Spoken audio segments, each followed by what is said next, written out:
No one, absolutely no one can touch this guy. The most popular rap entertainer in the world. His album, Please Hammer Him, Don't Hurt Him, has sold 10 million copies. Come on, let's hammer it, MC Hammer.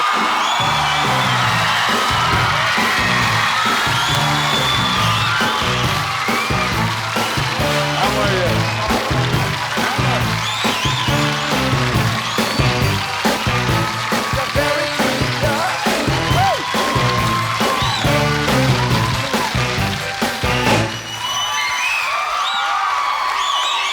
Look, he just took right over.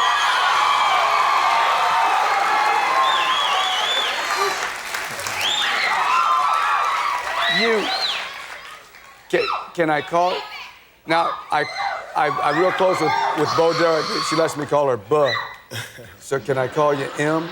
What do your closest friends call you? Hammer. Hammer. May I call you Hammer? Of course. It's a deal. All right. How do you handle this? I mean, obviously, girls are screaming a lot now. That didn't always happen. No, I don't know. I kind of remain a just normal person. I don't know. I handle it, I guess, the way you would handle it or anybody else. It's very flattering. I mean, you respond differently every time. But it's you act somewhat overwhelmed by what's happened, though.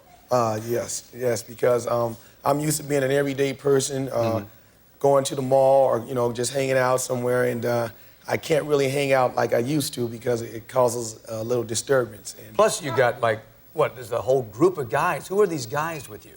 Well, today I have a different group of dancers and, of course, some of my singers with me, but I have about 100 people that we interchange. We have a very big posse. Speaking of dancing, I mean, you know, it's great to sit here and talk to you, and of course we want to talk about everything in your life and everything that's going on, women and all that stuff, but do you mind, just to make sure that you're warmed up for what may happen tonight, MC, could you just give me just a little taste of what you do for these people on a Friday night?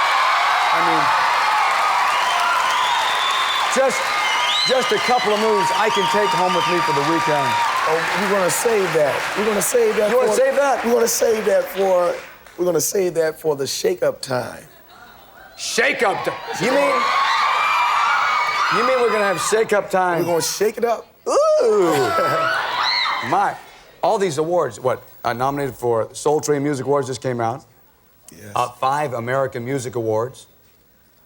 We've got, what, 2 Grammys? Well, let's see, I think it's 5 Soul Train nominations, 7 American Music Awards, 7 of those, and 5 Grammy nominations. Yes. You've given every possible speech in the world. What more could you say now? I'll find something to say. Yeah, I bet you will. I don't know. I think one of the things that I want to do is not take the time to just thank all of producers and so forth. I want to kind of say something a little more sincere and concrete, probably something to the fellas and the young ladies over in Saudi Arabia in the Middle East. Super. It's hard on performers right now with all of our fellows and ladies over there, isn't it? Isn't it hard for you to get on stage now and do what you do? Well, it's difficult at times. You know, I was supposed to go to London in the beginning of February, but of course we had to cancel that particular part of the tour. And, you know, it affects everybody. And it doesn't escape professional athletes or entertainers, and it does affect us.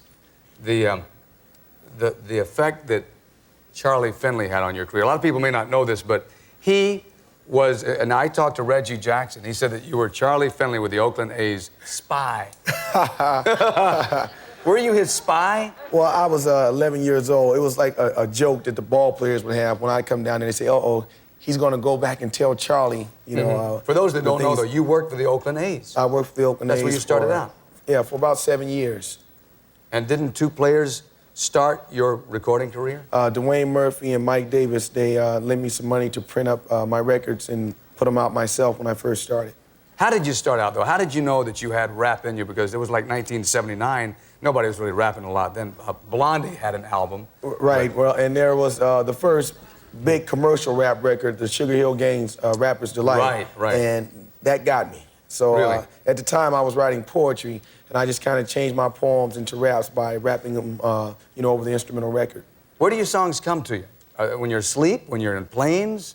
Everywhere, really. You Can't Touch This came on the airplane one day, and we were on the plane, and we were actually making a little bit too much noise. Yeah. And I just said, hey, you can't touch this. And then boom. How many has it sold now? Can't touch it. The album? Yeah. The album is right about, I think, 12 million worldwide and about 10 million in America. Unbelievable. And hopefully, since you cut your own deal, you got a good deal with the record company. We got a good deal with the record company. We're very happy. And up to, what, 2,000 outfits in your closet now? It's something like that. Who are these people? There's some people standing behind you over here. Can we get a shot of these people? I just want to... These people. This is No Bones. He's one of the dancers, and great. one of my new dancers. Swoop, Goofy, and Toe Tapper. Now, No Bones, I got to tell you, No Bones, come here. Why don't you... I think we ought to have shake-up time now. You want to shake it up now? Yes, shake it up now. Come on. Shake-up time. It's shake-up time. You want to shake it up? You want to shake it up? Shake it up.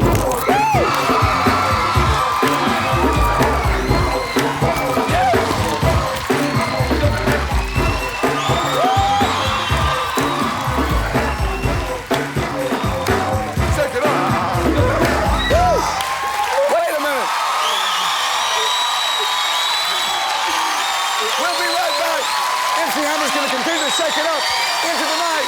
Stay here. Woo! Yeah. We are back with MC Hammer.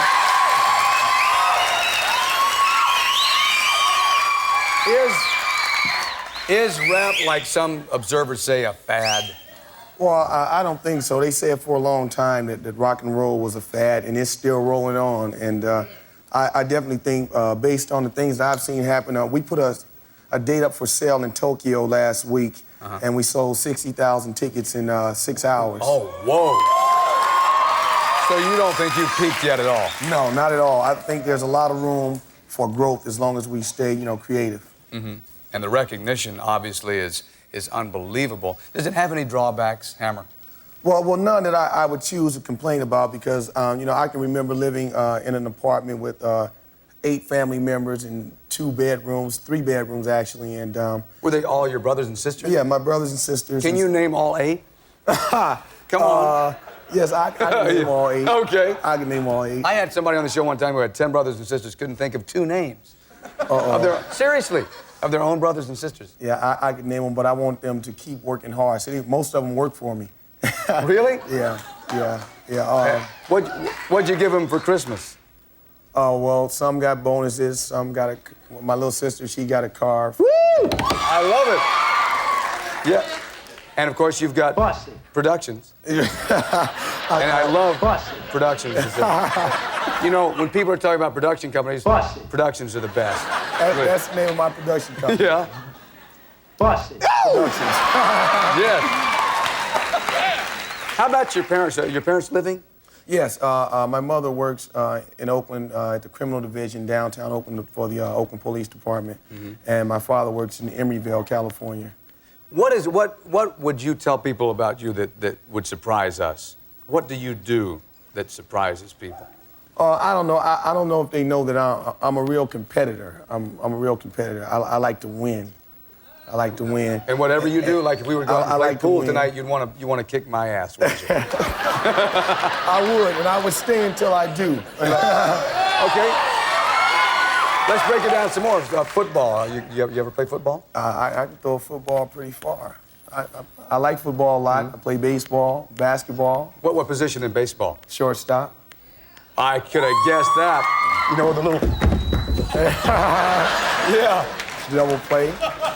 Special Generation is a special thing to you. This is a group you've discovered. You discovered them in Florida. Tell us about them. Well, Ernest Gibbons plays for the Houston Oilers. He's an all-pro wide receiver, and he came to my hotel in Houston. He said he had these group of guys who could really sing, and I need to hear them. And when I got to Tampa, somehow they showed up. That's where Elvis is singing this weekend. Did you hear? Right. No, Elvis is singing in the Super Bowl. I can't wait. You heard me talking about that. I didn't run into Elvis, but I ran into these five gentlemen who were singing some sweet harmonies, and they had this real hunger in their eye. And I told them, just come on. They got on the bus and they left home, and they haven't been back basically since then. They've been in and out, but they've been working ever since, and I'm real proud of them.